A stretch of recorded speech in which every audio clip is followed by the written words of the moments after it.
People's Voice, the show where ordinary citizens take center stage as we discuss the biggest stories that affect you and I. With you in mind, we facilitate lively discussions, debates, and interviews on the topics that matter most to you and I, from social justice to economic empowerment, education to healthcare, governance, and more, tackling tough topics and amplifying your voice.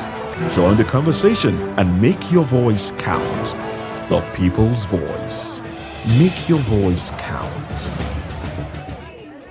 Behind every broken desk lies a broken promise. Education shapes the nations. But who is asking the right questions?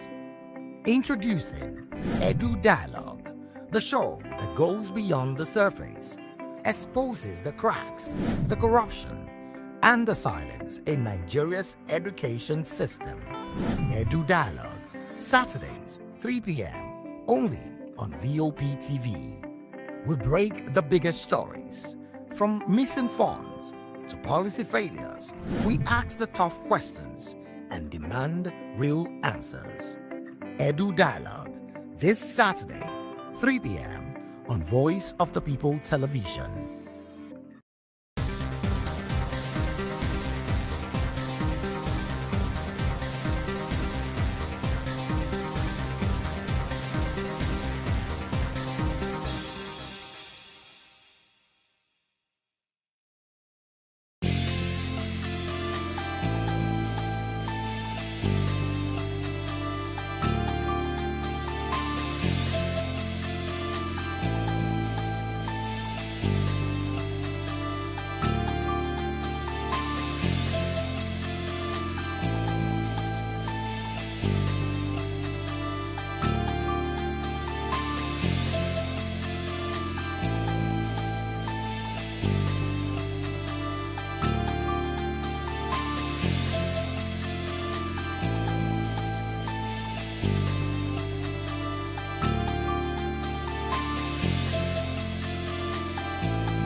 VOP TV.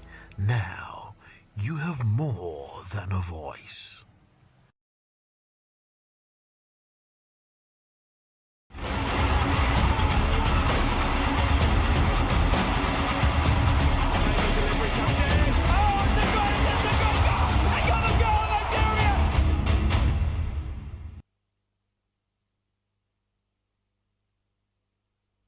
All right, welcome to another beautiful action-packed edition of the Locker Room this very lovely Monday as we take a look at matters arising in the exciting world of football. I am Jerry Apeliohai, and we're about to dive deep into the football world with some insightful analysis.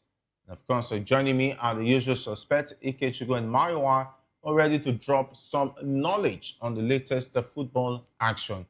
And they say charity begins at home. And don't forget to stay tuned, hit that subscribe button for those who are watching us on YouTube, and turn on the notification bell so you never get to miss an episode of The Locker Room. We are also on LCL TV channel 264.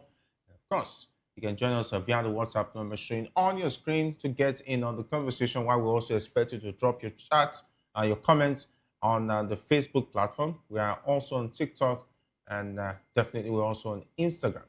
Of course, Ikechukwu, how was your weekend? Oh, fantastic, Jerry. Good evening, and good evening to our viewers. It's the weekend was actually quite interesting. I had fun.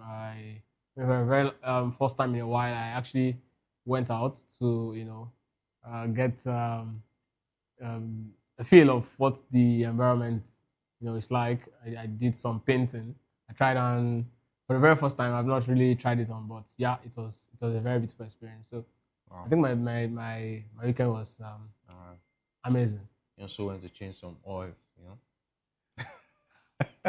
Hey, we'll get to that point. And of course, it was a fantastic blockbuster weekend in the exciting world of football, just because the Premier League took center stage and we saw big things happening as far as the title race is concerned. And I know my wife doesn't understand title race right now. It's just to survive because they have Wolves to contend with this weekend.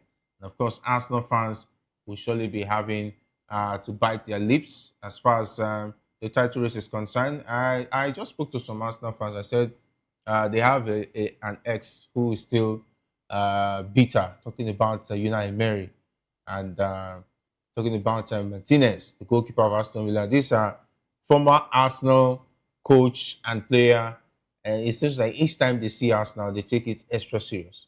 Well, the truth is, Aston Villa's side came on the back of 26 games without a loss at their home ground. Since last season, they've not lost till 26 games before the Arsenal game. So Arsenal game is 27. They also came on the back of winning their last 9 of 10 Premier League games. So they also came on the back of consistently beating Arsenal. Yes, and they also came on the back of winning their last 12 of 15 games in all competitions. So they're in a very good shape, very good shape. And I mean, Emery is a tactical genius.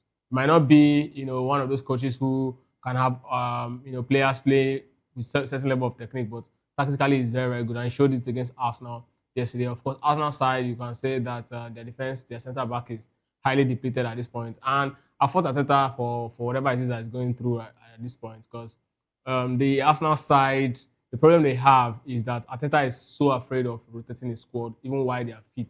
And it's going to happen. The likes of Declan Rice will also get their own breakdown very soon if Arteta doesn't start taking a bold step by bringing in the likes of Norgard to actually play and rest some of his key players. You don't do this. And it's one of those things that happened to Atletico Madrid side that actually lost the Champions League finals back-to-back with Real Madrid. If you remember, the first season they got to the final, he actually played only 16 players all through the season. It's definitely going to happen at some point. These guys will break down. They will get a lot of injuries, and that's exactly what we're saying. I mean, you just can't continue to do all of those things. And of course, for Unai Emery, he's definitely want to always prove that he's that manager who Arsenal should respect. He wants to prove to Arsenal board that he made a wrong move, decision to actually fire me. I'm actually a top manager, and that's exactly what he's doing at this point. 3 points behind Arsenal, and the season is just about to start right now. And for Arsenal, it's not a position they want to be. If these guys play before you, they definitely go up the ladder, and then that's going to put a lot of pressure. And when you're a lot of pressure in a title race, it's just only one thing. You're most likely bound to make mistakes. They've only lost 2 games so far this season, so it says that it shows that they are most of their problem now is all about the fact that they've been playing too many draws, and it's not the position they want to be. 10 goals they've considered so far this season, and trust me, it's sad. Like we said we established it here that Man City, Alan has scored 15 goals already, and he needs just 10 goals to hit the 25 goal margin. And once he hits the 25 goal margin, it smells problem. I mean, it's going to be difficult to actually stop them from winning the title. Arsenal can do it if they can actually guarantee at least 4 persons hitting the 10 goal plus margin. If they can do that, then of course they are. Now we look at the Arsenal side. Ask yourself how many players are actually putting the ball behind the net. Do they have that number that can hit that 4 goal margin, 10 goal margin? These are the big questions. I think I don't want to put question marks on Arsenal yet because they've been on form this season. They are the most informed side. They have squad depth. They have everything that every Premier League club should be envious of, even better than Manchester City. And they have no business dropping points at this stage of the season. So if they are dropping points, it's still not yet for us to ask questions. They need to win games if they want to win the league this season. Jerry, but if they know they are not ready to win the league, they should let Man City then just win the league. Jerry, the problem here is having squad depth is one thing. Utilizing the squad depth or not. Arteta doesn't utilize squad depth. He uses the players until they start getting injured before the squad depths are coming in. That's not what squad depth means. It means you have to rotate your players. Yeah. It means you have to bring in certain players to play certain games. That's what it means that you have squad depth. But see, week in, week out, Declan Rice, Zubimendi, you always find them in the pack. You've got Norgard, you've got Eze. You can always rotate 3-man midfield all of the time. That's exactly why Rodri also got injured. 71 games straight, for Manchester City. I mean, Manchester City has not been able to actually enjoy him for the last 2 seasons now. it's definitely going to happen if you keep using a particular player or certain part of player. You definitely start running into sort of problems, and it's not where they will actually want to be. You've got rich player, rich depth. Utilize them.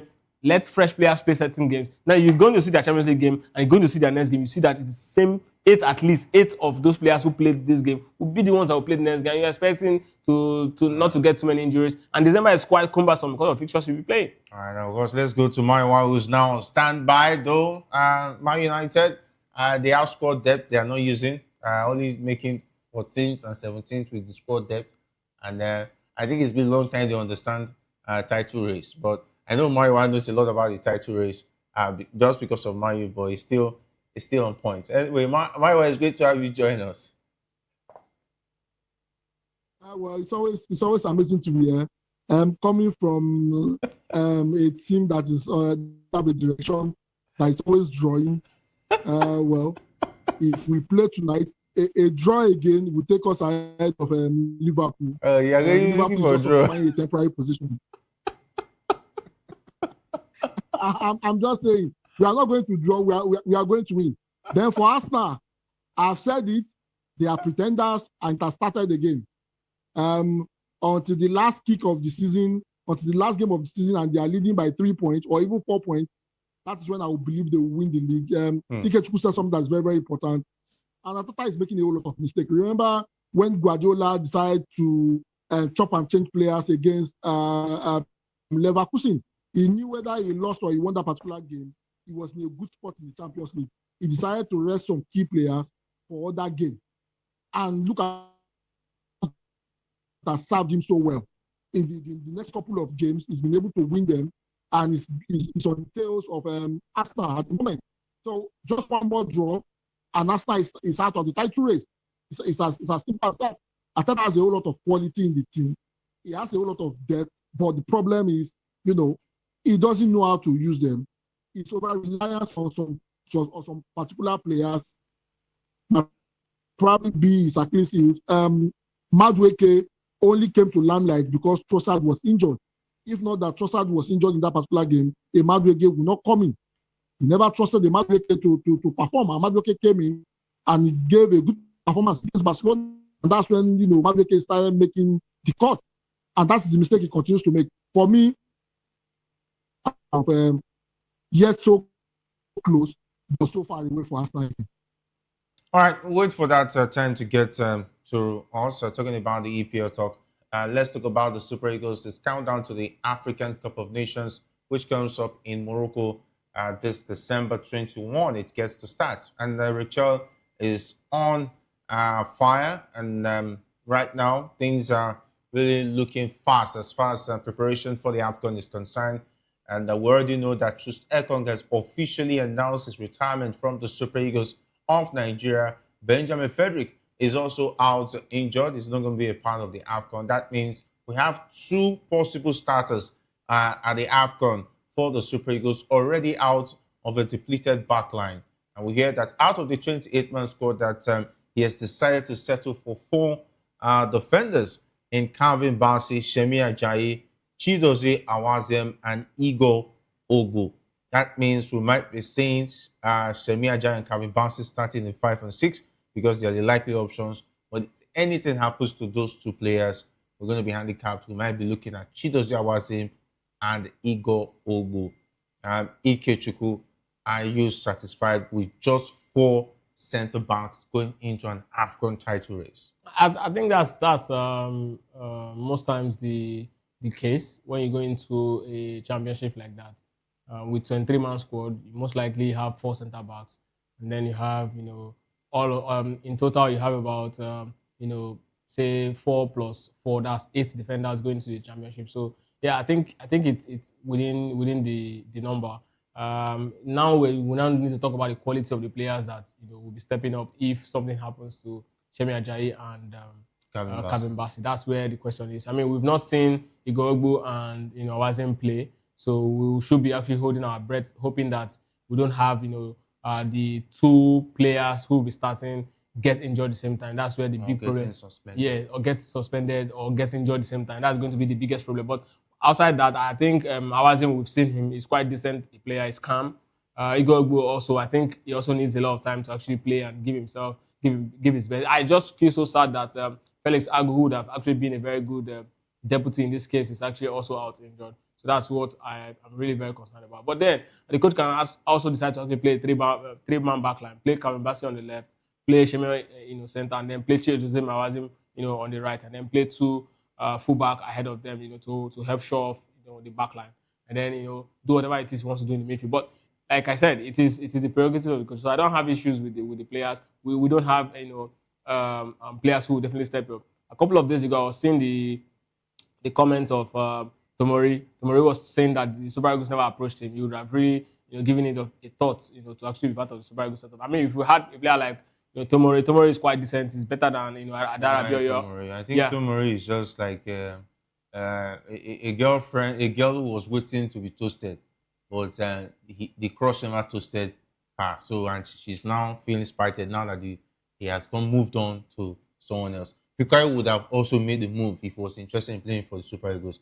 He was more or less interested in playing for the Three Lions. It's just because his relationship didn't work out. He's now claiming that the Super Eagles, the NFF never approached him. But if the handwriting was on the wall. His attention was on the... If I was the handler of the NFF, Fikayo Tomori's body language that he wants to play for England, I wouldn't even make that move because I would feel I'm just going to be wasting an effort trying to make him to play for But Jerry, it has always been clear that Adara Bioyo wants to play for England. But why did we make a move? I think officially the NFF has just been. It's not like a do or die. I didn't think the NFF was NFF has never shown desperation towards bringing Tosin. That's what I'm saying. It's not about showing desperation. Just show the intent. I've seen moves that Fikayo. No, for other players. That's what I'm saying.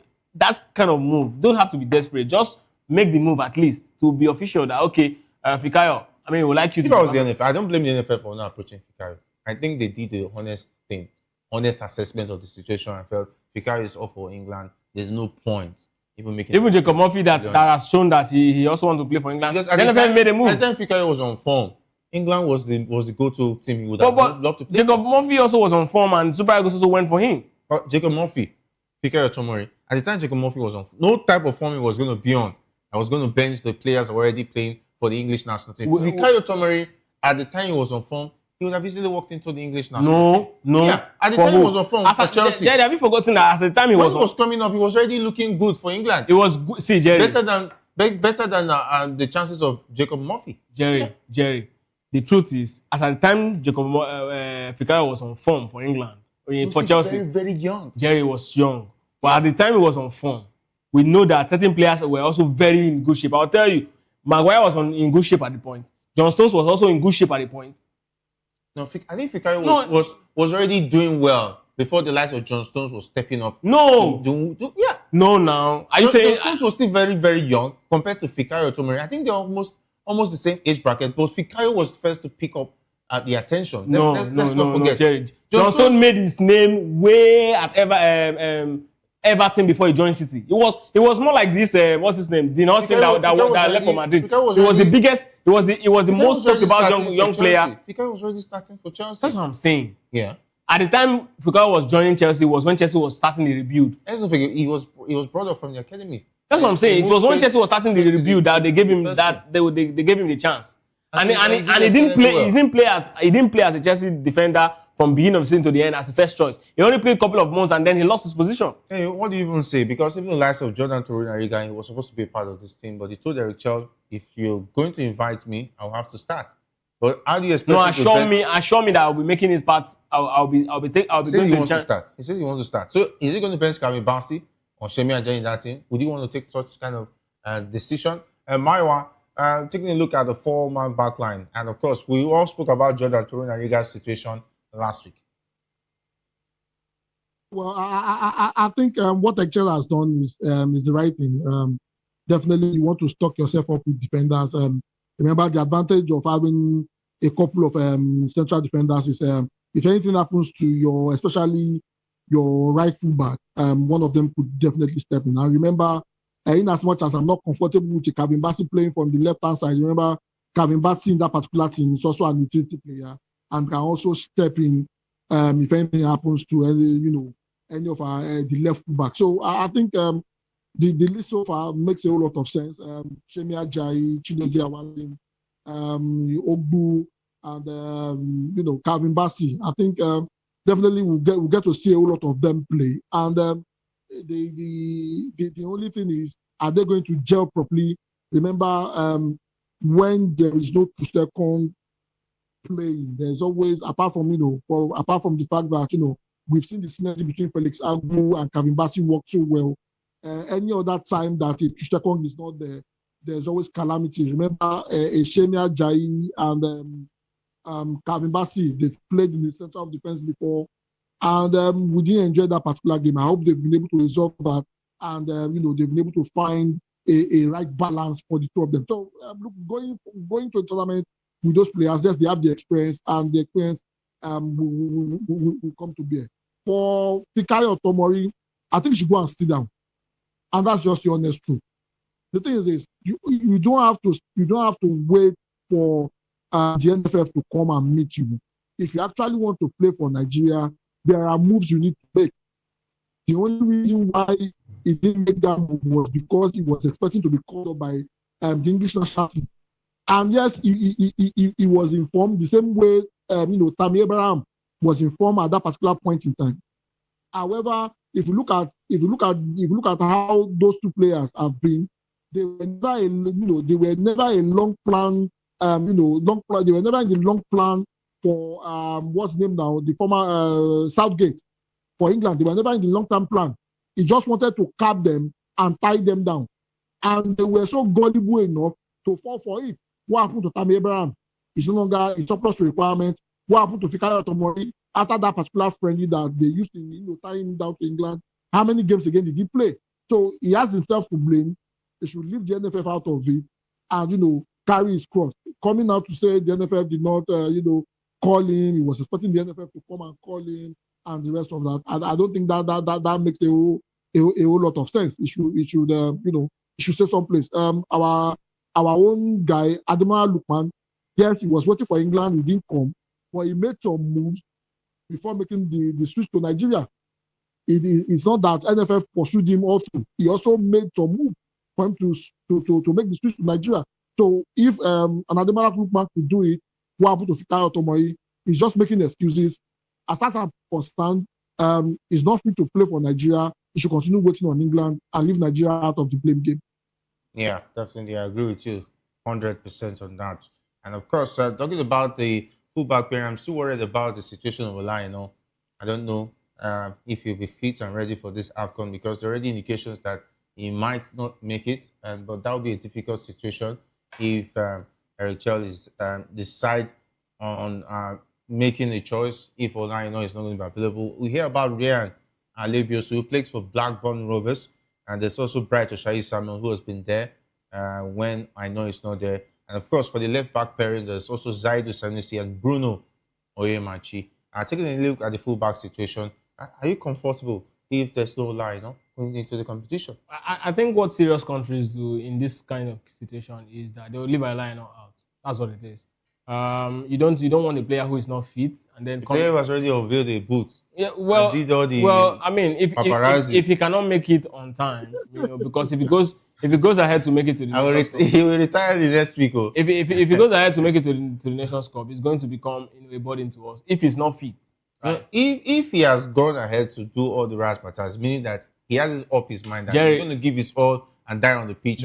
Jerry, we've seen this situation. And let's not forget, this was the same player that played through injury in the last Afcon final. And what did he do? Where did he get us? It was one of the issues we had. Exactly, where Adingra was turning him inside out. See, the thing is, we've seen this sort of situation happen many times in the world, and it only leads to one particular end. You lose. We saw it in 1998 World Cup final. Everybody was expecting Giovanni Eba to step up to lead the Brazil attack against France. Brazil already had a plan against France without Ronaldo. France already made a plan about the Brazilian national team around Ronaldo. Just in the morning, Ronaldo walked into the training ground and he told the coach that he's fit to play. I mean, who is the coach to turn down Ronaldo when he says he can play? And then we saw how that final ended. 3-0. Brazil's attack was completely dead in that particular final. We can go on and on in the Champions League final as well, 2016, where Atletico Madrid played against Madrid. their striker Diego Costa was injured. He played the final with hamstring. Only 16 minutes. Diego Simeone had a plan with him in that particular game, but 16 minutes only he played. He left the pitch, and we all know how that one ended. 4-1 after they managed to actually get an early goal. So we can go on and on. The reality will always come back to show you that it is not a wise decision to take. A player that is not fit should not play. Now, if you are taking Brian Osayi-Samuel as your main threat as right back, play a three-man back line because of his deficiency, defending. That will help him. He's very good going forward. He can really be a menace going forward against any left back.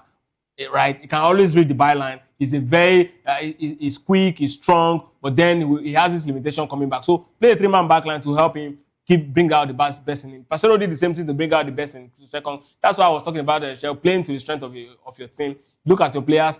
Look at their weakness. Play against it and ensure that these guys come out as a better player and as a team overall. So that was what I would be expecting. But if all I know is fit before the championship, why? I would definitely be glad to have him, be part of the Super Eagles to do the business there.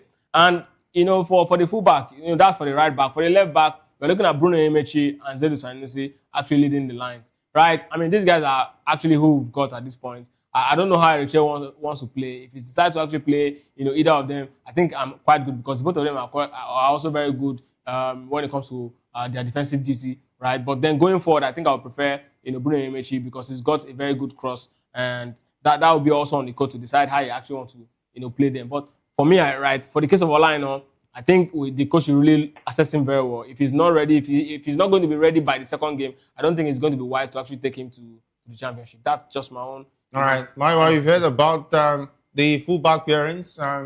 Without Aino, it's going to be a difficult one. But since the man has already showed that he's proven that he's going to be ready for the Afcon, I think there's no point leaving him out because it looks like the man is ready to fight for the team. If he's not fit enough, I think they shouldn't take him.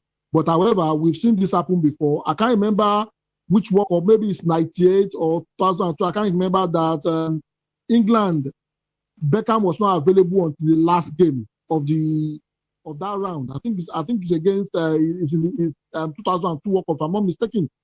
David Beckham was injured, and then they took him along to the tournament.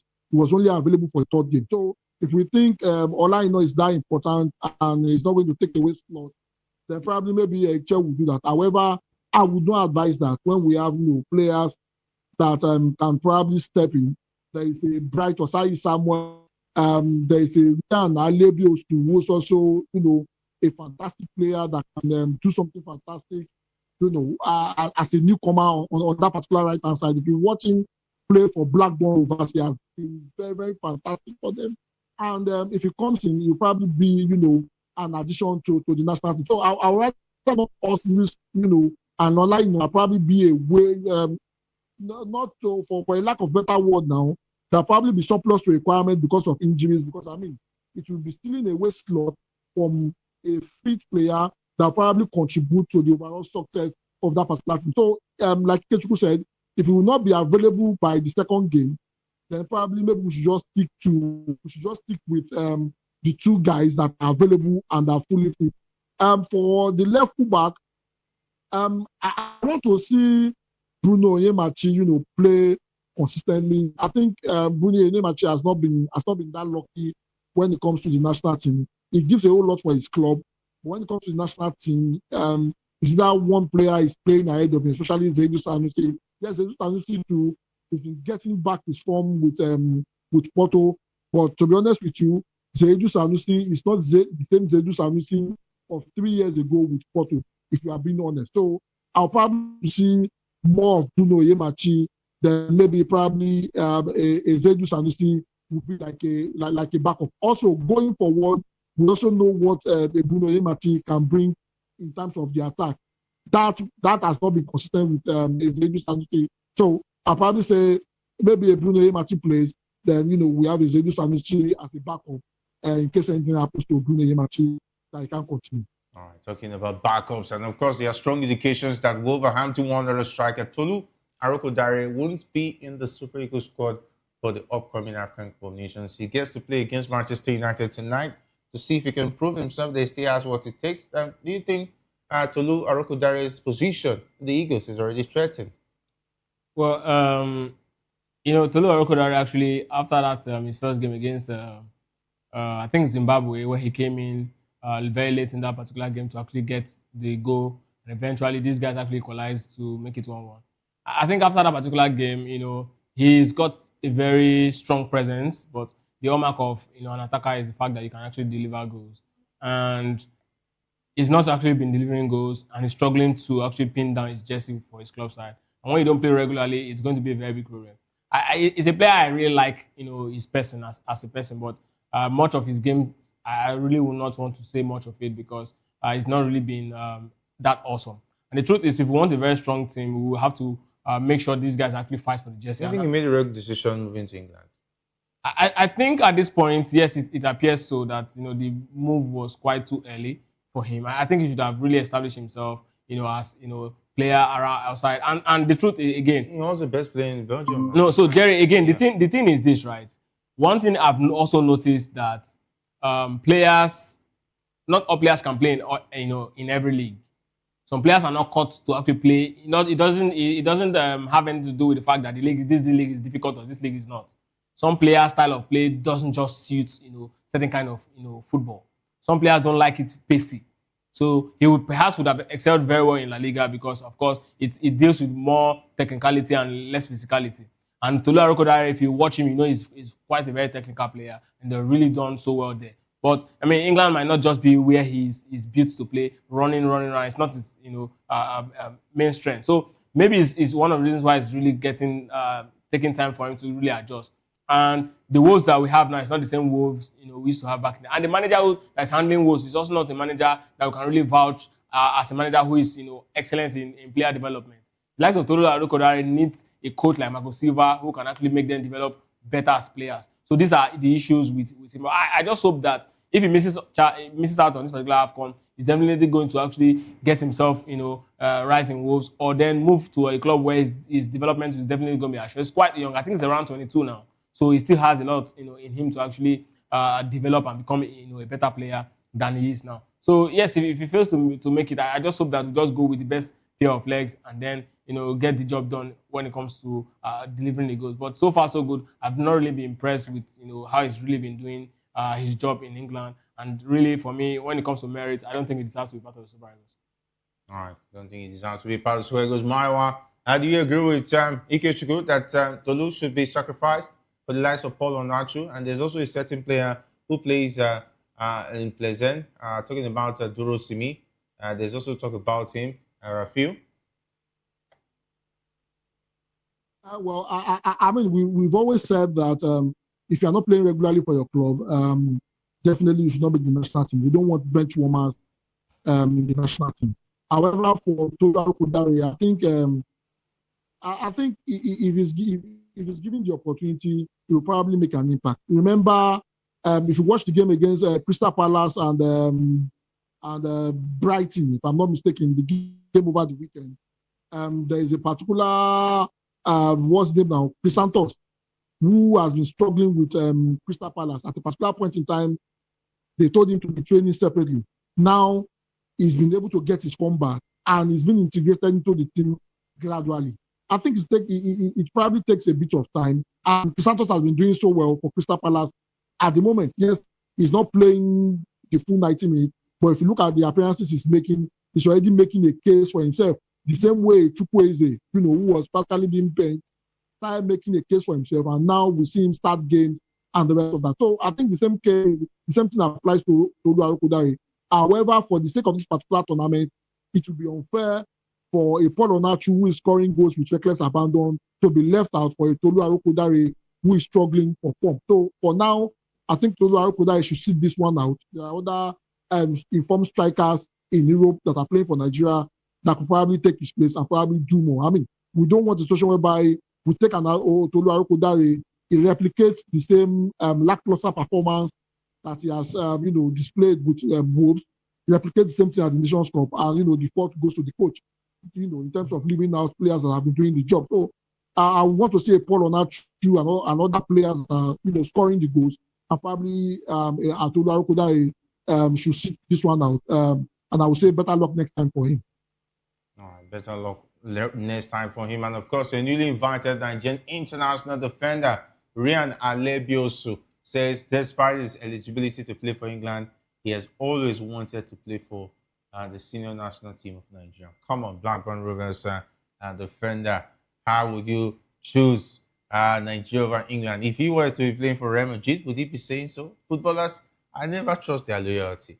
I'll see players say they love and die for this club. The next morning, they are playing for the next club. Luis Figo, let's not forget, he professed his love for Barcelona. And the next morning, he's playing for Real Madrid. Like Arnold too. For Liverpool. Like just after Arnold, he was going to sink and swim for Liverpool. What happened? But the truth is, I think we should take players' word. I agree with you. We should take players' word as face value. But then again, I mean, whatever it is we want to say, it is what they've said that will definitely be, holding them with. And right now he's saying that, he's always wanted to play for Super Eagles. And there's nothing as good as, someone said, declaring openly that he wants you, even if the person is actually just saying it.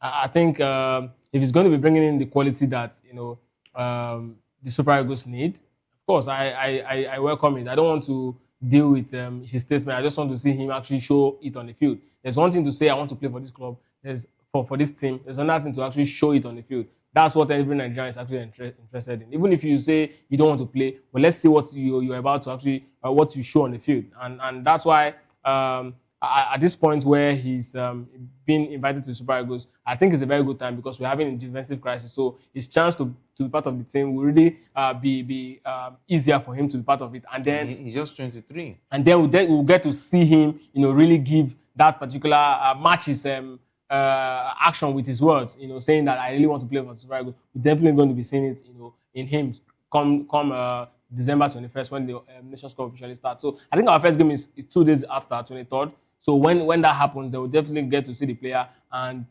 get to enjoy him. I just hope that he gives his best because he's also very young. He's one player that he's going to himself, Felix Agu and Benjamin Frederick, will definitely play together for quite a while. And these are the kind of players who want to, because at this point, all we need is rebuild. If the likes of Ekong and Chelle is already in their twilight, is actually leaving, we need people to step up. And I hope just that he will be able to step up in this particular championship, come few weeks' time. All right. Meanwhile, we also heard that the Nigerian Football Federation has issued a new date for the pre-Afcon friendly game against Egypt, owing to a decision by FIFA that clubs can hold on to their players until 15th of December. And of course, Nigeria is supposed to play the tune-up game against Egypt on the 14th, but the decision by World Football Governing Body means that the game will now hold on Tuesday, 16th of December. That is 2 days after. Don't you think it's the right decision, right step, right direction? At least they should be able to take advantage of the friendly ahead of the Afcon. I think it's the right step in the right direction. However, there's a downside to this. The reason why, and this is the reason why, FIFA should get a whole lot of stick for, for insulting CAF. And I hope Musepe and the rest of them, they take this up and, such that this should not happen again, because FIFA is setting a bad precedent, and if this continues, it continues to be a slap on our face. You are playing a friendly match from couple of days to that particular to the start of the tournament, and key players could get injured, and that might affect the planning you've made for the players that will be released just 7 days to that particular tournament. That's the downside of that. However, the friendly match being moved is a good one that he didn't cancel it. It serves as a test run for us. A Mo Salah that has been short of games, that seems not to know where the goalpost is with Liverpool, probably maybe in that particular friendly match, to be able to get his scoring boot and probably, do one or two things in front of goal. However, I think it's also good for us where we'll be able to test, the synergy in our front line, a Paul Onachu and just for them making a return back to the team. Also, the new defenders, the new defense line that we're going with, it will be a good game to test them against, top quality players from the Egyptian side. So it's a good one. I'm looking forward to it, and I'm hoping, we turn up in that particular game to show how prepared we are to the Nations Cup. All right. My just lighting the EPL player of the season last season. Of course, the assist and the top assist and top goal scorer of last season, saying doesn't know goal post. Come on, Mario. Let's Which one? Is let's take it easy. Let's take it it's not easy. bearing fruit. It happens. It happens to everybody. At the time, things may not go away. But when it was banging in goals last season, nobody even said anything. It happens. Even to the best of strikers, there's a time where there is a goal drought. And this is just match week 13, 14, yeah, into the season. So Mosala has gone through this kind of spell and eventually rose from the ashes and became who he is right now. Anyway, our game is going to be on the 23rd of December. That is against Tanzania. The Taifa Stars, they are called at the Complex Sportive Defense, where they will also tackle Tunisia's Carthage Eagles on the 27th of December. The Cranes of Uganda on Tuesday, 30th of December.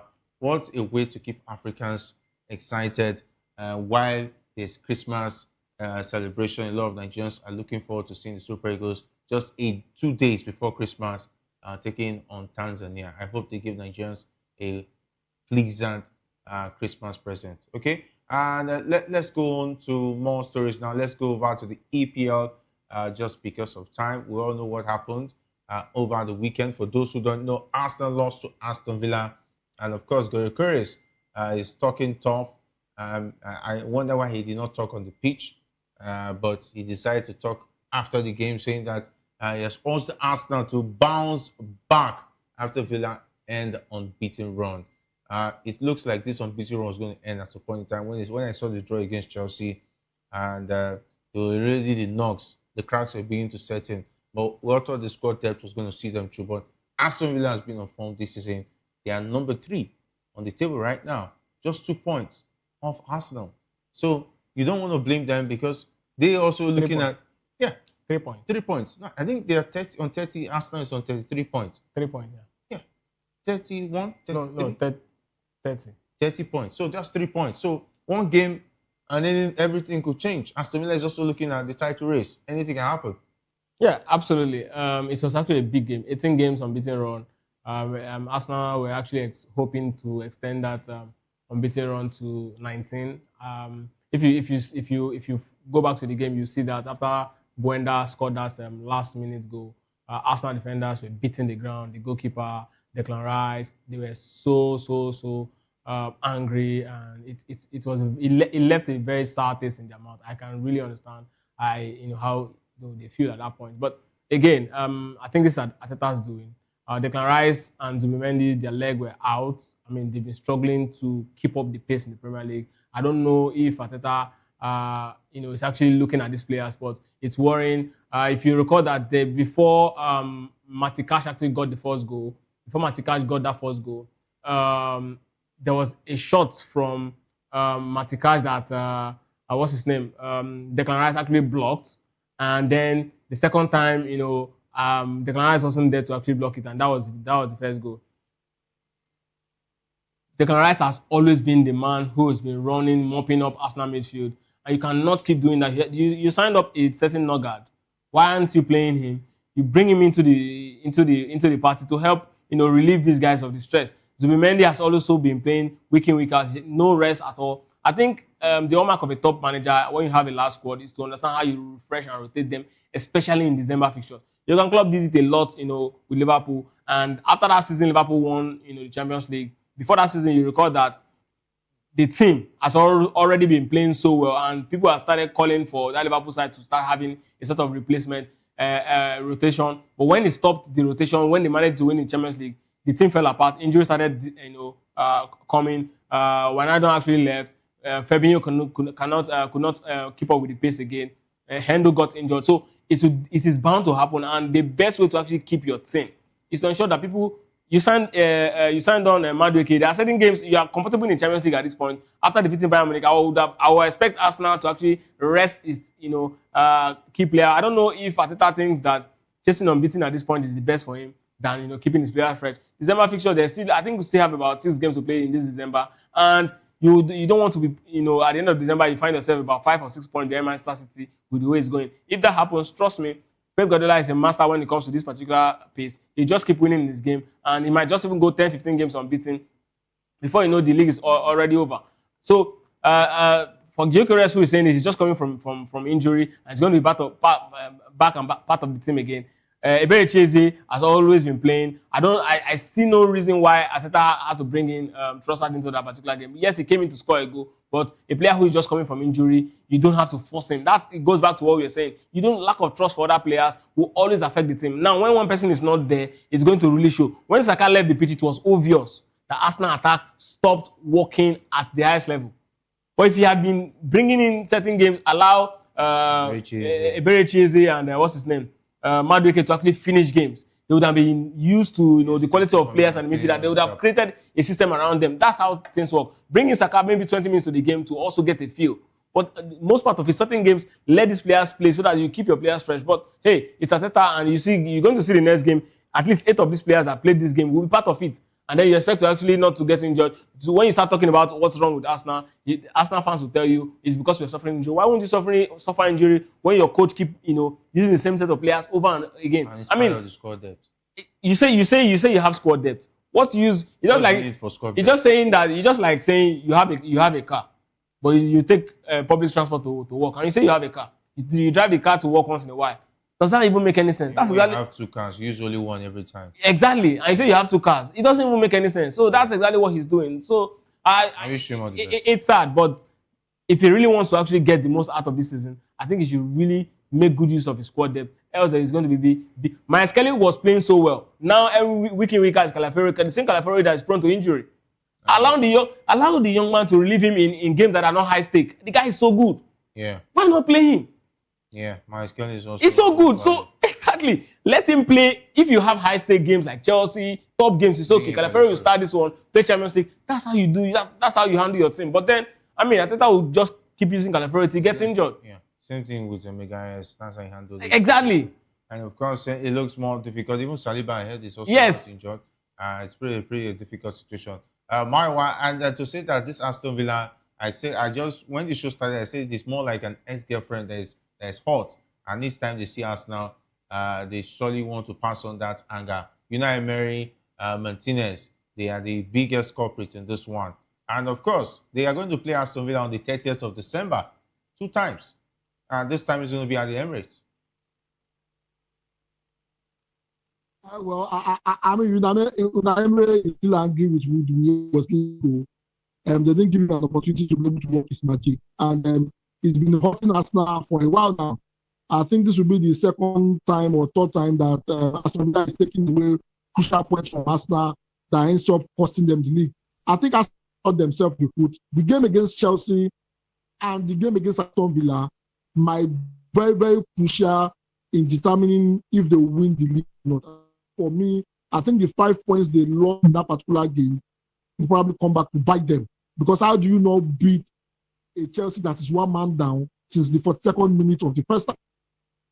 How did you allow an Aston Villa, to get that very late goal? How did you allow that? How did you allow that to happen?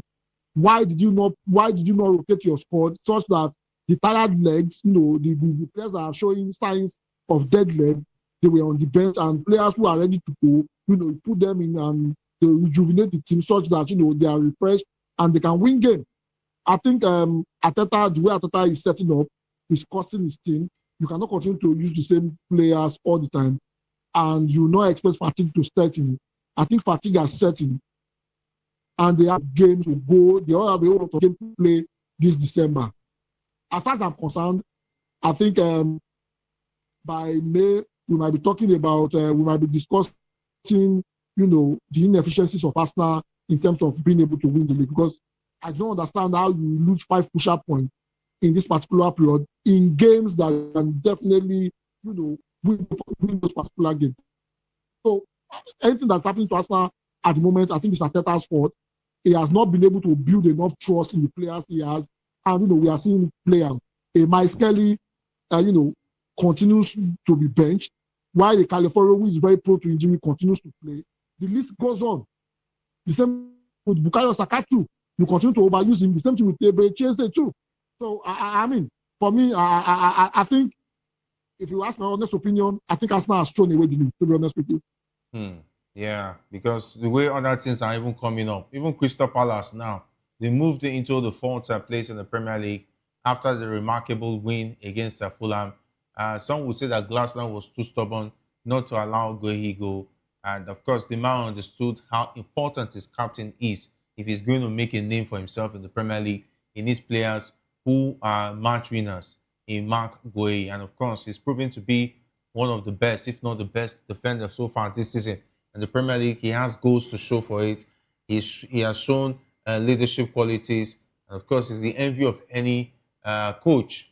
Talking about Mark Guehi. Of course, this Fulham, with the same Fulham that gave Man City a run for their money last, just a weekend before this last one, and they fell to Fulham by 2-1. They fell to Crystal Palace. I beg your pardon. So Oliver Glasner, I mean, needs no introduction. FA Cup champion. We saw that particular game. Winner. Yeah, we saw that particular game against the Man City, and the teams they actually defeated in these games are actually top teams.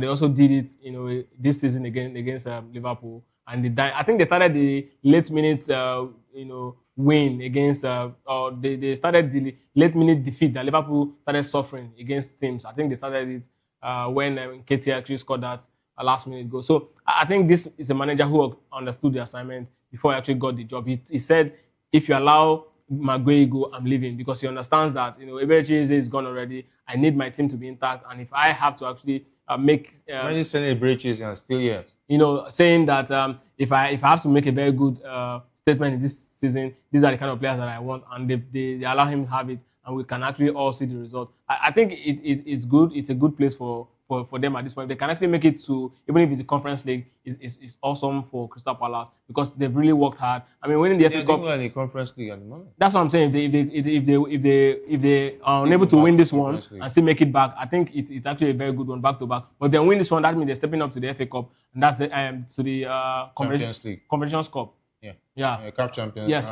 Europa League. Europa League, rather. Yeah, Europa League. So I think that would have been a very good place for them. It's a step up in the right direction. So I think he needs no introduction as a manager. It's one of those decent managers in the modes of the likes of Marco Silva and co. I think they are all the same level, and they're doing so well for themselves and for their club side. And for now, Emery again, Jerry. I mean, people talked about how they actually played against Arsenal, but if you watch them, you know that they are the most physical side this season, and they are very thorough. They are ruthless. When they need goals, they'll go for it and they'll get it.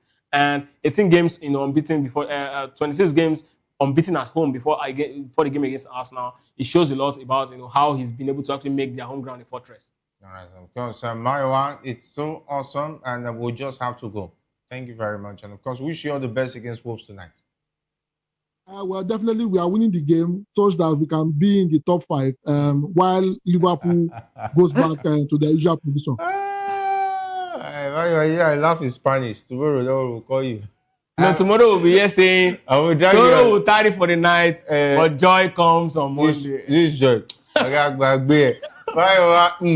Don't worry, I'll save your tears for tonight. I will make sure your DM is open.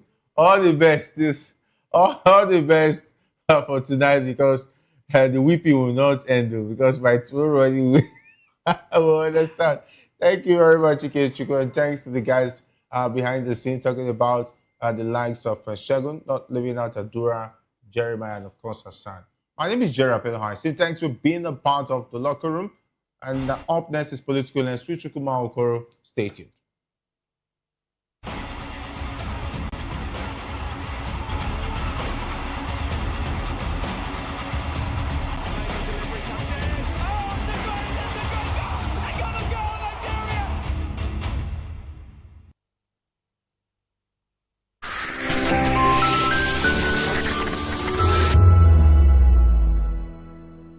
We encourage you to click on the like button and subscribe to our YouTube channel. We are Voice